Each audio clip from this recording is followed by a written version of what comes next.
I'm not being dramatic when I say if 2012 did not happen, anime would not look how it does right now. But there is a lot of anime to cover, so we're going to be taking it season by season. And to start off, we have to go with winter 2012. I am officially old. I'm starting to feel it now. Father Time is looking at me like Yuji was looking at Mahito. It's bad, but I really mess with winter 2012 because this is like a good example of how anime used to be. This current anime season, summer 2024, has 60 new animation projects that was released just in this season alone. Winter 2012, 25. When people complain like, oh my gosh, there's just too many new anime these days, I can't keep up, they have a point. We used to get like 25, 30. Now we're in the 60s. We're double the amount of shows that we used to have. So even though some of these seasons might not compare quantity wise to the current seasons that we have currently, you just gotta look at these seasons as things that will just probably never happen anymore. If you guys are just like me, it's not just enough to watch anime. Whether it's apparel, figurines, stickers, collecting items just make being an anime fan that much more fun. So what if I told you there is a monthly subscription service that literally just sends you anime? Yeah, it's pretty cool. Well, look no further than the sponsor of this video, AniBox. Have you guys ever just gotten a mystery box with just really low quality items or items that weren't even related to what you wanted in the first place? If you guys been like me, AniBox is the destination for you, with the option to customize and add preferences for your favorite shows, as well as guaranteed quality every single time. AniBox is the perfect place for anime fans. If this piqued your interest at all, go ahead and click the first link in the description. It's going to be anibox.com/blankthoughts. You do get 10% off your first order. Go get you some cool merch, and back to the video. There's one thing that 2012 has that 2024 doesn't, are these legendary ongoing anime. I miss you guys so much. Come back, come back. The death of long-running anime is understandable, but still hurts me deep down because in winter 2012, Hunter x Hunter was still in the Hunter exam arc. The show literally started just a season before this, so it's fresh off the block. Naruto is just meeting up with Killer Bee to learn how to master Kurama, and now we're like 10 plus years in the future and Kurama's like, it's gone. Nowhere to be seen. We just headed out of the time skip in One Piece, so we're in Fishman Island, which was an arc that was gassed up for like 4 arcs, and then it was pretty mid. It was pretty mid. I'm not trying to fight. It was pretty mid. That Punk Hazard, I'm sorry, not the best post time skip arcs. The Bleach anime was literally just wrapping up, which is crazy now that we have a whole remake for the last arc with 1,000-Year Blood War. And say what you will about Fullbringer, but the designs are sick. Come on, me. Ichigo's looking clean. And overall, some of the biggest shonen anime were being represented in this long-running format. We had Toriko going on, Gintama, Fairy Tail, Skeet Dance, all these long-running anime going on at the exact same time. We even have like Beelzebub. Y'all remember Beelzebub? Nobody even talks about Beelzebub. And this is not even mentioning the shows that were carrying over from 2011, because we had Future Diary going on. By the way, the opening for that is a banger. Yeah, we're gonna do the counter. Yeah, banger. Guilty Crown was still going on. Banger opening. Come on with me. The very first season of Chihayafuru, banger opening. I ain't gonna play like it is. So keep in mind, as we're going through these new anime, these are all going on while all these other big long-running anime are also going on at the exact same time. It's kind of crazy. But let's officially hop into the anime that dropped in winter 2012. I was thinking of how to introduce the show in the least like sus way possible, but where my gooners out, because High School DxD season 1 came out. I'm just saying, I'm only mentioning this one because it's so iconic of an ecchi. This is probably like top 1, top 2 if you want to count High School of the Dead. Ecchi, it's different, right? It's like talking about like GGZ and you're not even a shonen fan. You just gotta mention it for the culture. Most kids' sexual awakening was the Nicki Minaj Anaconda video. For weebs, it was probably High School DxD. You know, not me though. Couldn't be me. Like, not me though.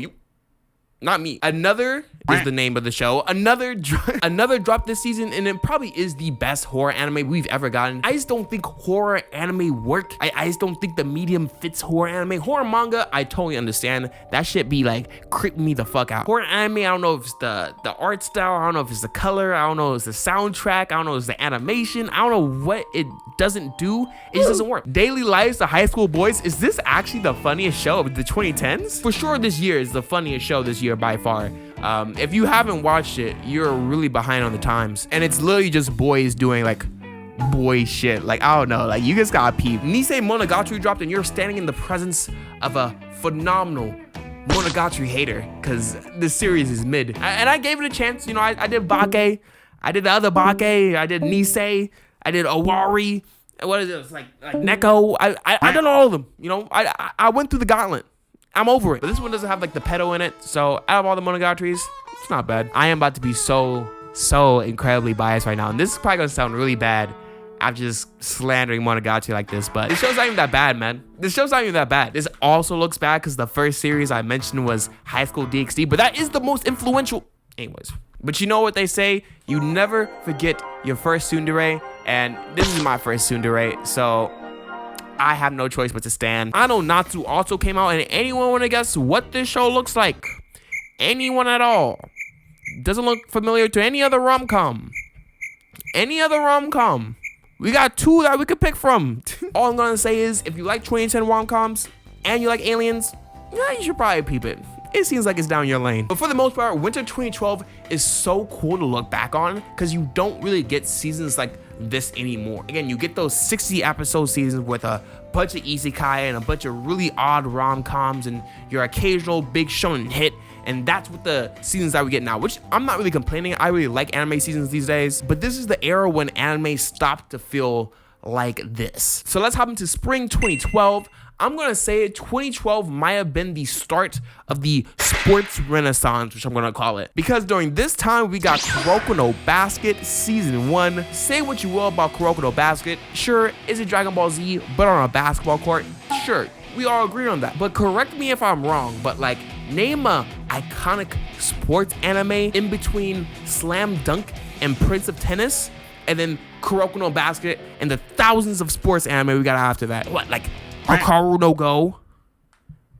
Y'all didn't watch that either, huh? Yeah. But after Kuroko No Basket, we got Haikyuu, we got Yomushi Pedal, we got Diamond No Ace. We're at the point where Blue Lock is one of the biggest anime out right now. Like, the sports anime scene has dramatically grown since Kuroko No Basket. And I don't think Kuroko No Basket is the one show that created all these different shows, or they're trying to mimic Kuroko No Basket, but I do think it was influential. It started the pace, and things were different after Kuroko No Basket. Let's also add this opening to the banger counter because it's pretty gas. All of them are gas, but this one's gas too. God bless every project Kyoto Animation touches, even the down bad ones.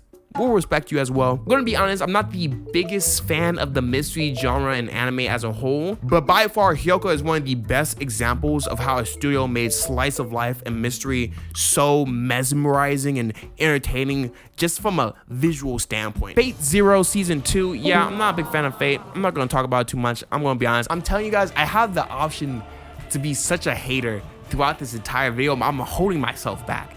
I'm trying my hardest here. But Ufotable Animation still go crazy, even in 2012. Respect where respect is due. We got Axel World, and shout out to Karahara for getting 2 of his projects released in the same year. If you guys don't know the other series that he made, yes, you do. We'll get to it later, though. I didn't watch the show, but it did like scratch an itch that a lot of isekai heads had, but they didn't know they had because isekai wasn't really the thing it was now. Sankrea is cool, even though I don't know how to pronounce his name at all. It came out during the whole zombie phase, so it was like, hey, like, what if we take a zombie and make her a waifu?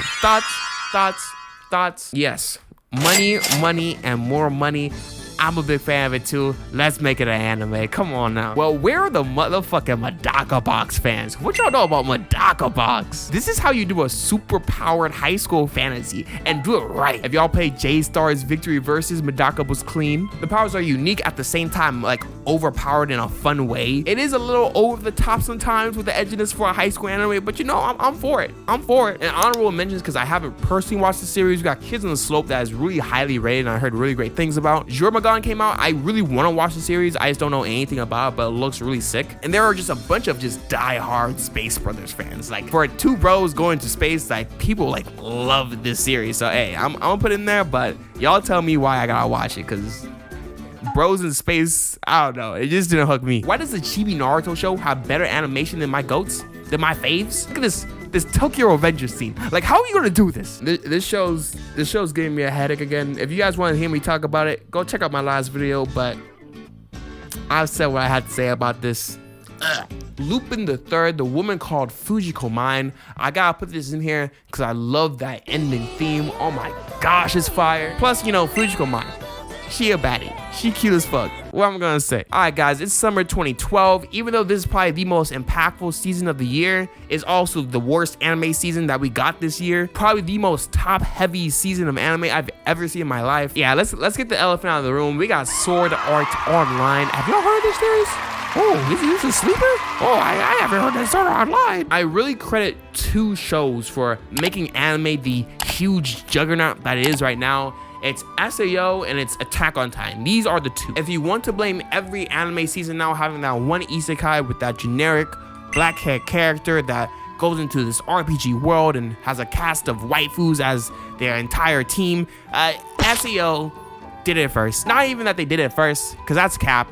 They just did it the biggest. Isekai has been here for decades, but this one in particular just changed things forever. And again, in Princess Karahara, they did Axelroll and SEO in the exact same year. But if you guys weren't there when SEO was coming out, you guys gotta understand that people were fiending for SEO content. I do feel Attack on Titan had the equal amount of popularity, but SEO had the most influence by far. Even shows like Log Horizon, I feel like people actually would not really give a fuck if SEO did not come out in 2012. Sure, it might feel diluted and less impactful now because we have so many and they're so basic and lackluster and just stupid ideas as well. But at the time, Sword Art Online was a moment, from the first episode to the mediocre ending to the Asuna simps. Like, everything about Sword Art Online had people hooked and got people into anime as a whole. Did anyone else feel like this anime got worse progressively over time? Was it just me? The whole like body exchange thing was cool, and I get what they were doing with like testing their relationships through all these different weird, quirky, I guess, tests. But for the most part, I really just remember this anime due to the whole controversy with the whole scandal. This could be a whole video in of itself, but the whole audition with the voice actor and it being a prank and them posting the prank online, it's a weird thing for an anime studio. And I literally cannot speak on any other anime this entire season. All of this shit is fucking whack. What do you want me to talk about? Kingdom? Period CGI bullshit? Nah. Rogue Hero? Y'all, I didn't even watch this, bro. Nobody watched this, bro. This is the third highest viewed anime this season, bro. I'm not doing it. We did get Wolf Children and Naruto Road to Nigga. I said Road to Nigga. We did get Wolf Children though, and Naruto Road to Ninja, so at least good movies. We'll take it. But we're gonna end it off with fall 2012, by far the best season this entire year. The JoJo's Bizarre Adventure remake actually started this year. It's crazy now that we're at like part 6. The manga's at part 9. It's the JoJo fandom is just very odd to me. And part 1's pretty good. It's probably the most tame out of all the JoJo parts, with it being the first one, which is fine. Dio is probably still the biggest piece of lard that I've ever seen in any anime, but we love you for that. You wouldn't be the same without it. And I really miss Hamon as a power system. I thought it was really cool at the time, but after stands, it kind of just got pushed to the wayside, and they might have reintroduced it in part 869 because there's like 1,000 parts now, and I don't know where the whole timeline is. But you know, shout out to Araki for still like pushing shit out. Plus, banger opening counter. Come on now, JoJo openings do not miss. They're pretty good. Not even pretty good, they're really good. It took me over 10 years to watch Psycho Pass, and I can finally say I get it now. I get it now. This is a banger, but there's also a banger with a banger opening. Come on, man. Two of them. I have no idea why this had 3 seasons though. I was so satisfied after the first season ended. And then there's movies. What are we doing? We're just adding on. Cash cow. But if you're looking for like a gritty, suspenseful thriller anime that has AI as kind of the crime system of the world, it's such a unique plot line that's so thought-provoking that it just makes it really enjoyable to watch, because you're not going to see anything else like this. We got another Kyoto Animation part with Chumbio. Again, cutesy anime girl, Kyoto Animation. Yeah, I'll put it in there. Nah, bro, I remember I was looking through this list. I was like, dang, like, this season is better than I thought. Sakuroso no Pet Kanojo was a banger. Second funniest anime this year, right behind Daily Lives of High School Boys. And JC Staff was like the Mappa or the madhouse of like romance anime this year. I don't know what was going on. I know JC Staff had bangers, but not like this. Like, why they have One Punch Man season 2 now and season 3? Like, it's just random. I don't get it. Like, go back to your roots. You got the kudere, you got the childhood friend, you got the alcoholic, you got the cute chick that just eats a lot of food. This is everything that you want in a rom-com, all wrapped in this 2010s moe blob aesthetic. Need that. I've said before in my 2014 anime video, but the 2010s had this certain feel to their rom-coms, and My Little Monster definitely falls in that lane. Sure, looking back to it, it might be a little cookie cutter for the times, but it's pretty good. It's like vintage, you know? It's basic but vintage. Rom-coms like this kind of ran its course by now, so it's good to see it now because you're not gonna get really rom-coms like this anymore. You're always gonna have these super strong gimmicks when it comes to these shows, like oh, the waifu flirts in Russian. Oh, my waifu can't flirt because she can't talk because she's nervous and has social anxiety. Oh, my waifu's deaf but has a really hot boyfriend. Oh, I'm in a harem anime but I get 100 girlfriends. It's like the most ridiculous shit ever these days, which is cool. I mean, I like how ridiculous rom-coms are. It just, you're not gonna get like, hey, just a quirky guy with a quirky girl. I don't know, like they just at school, you know? Magi Heads Stand Up Season 1 was announced this year. Also, banger opening color. We're not gonna forget. I'll say it once and I'll say it again. A1, where's my season 3?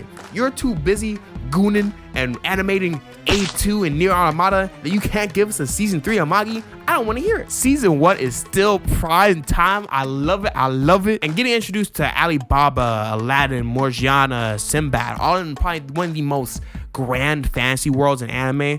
It's just truly nostalgic. I miss Magi so much. Say I Love You was good. It's crazy to me how this show didn't get that much hype in comparison to like My Little Monster, even though I feel like it handles realer themes. It's a deeper series. It's more well written. Maybe it's the guy.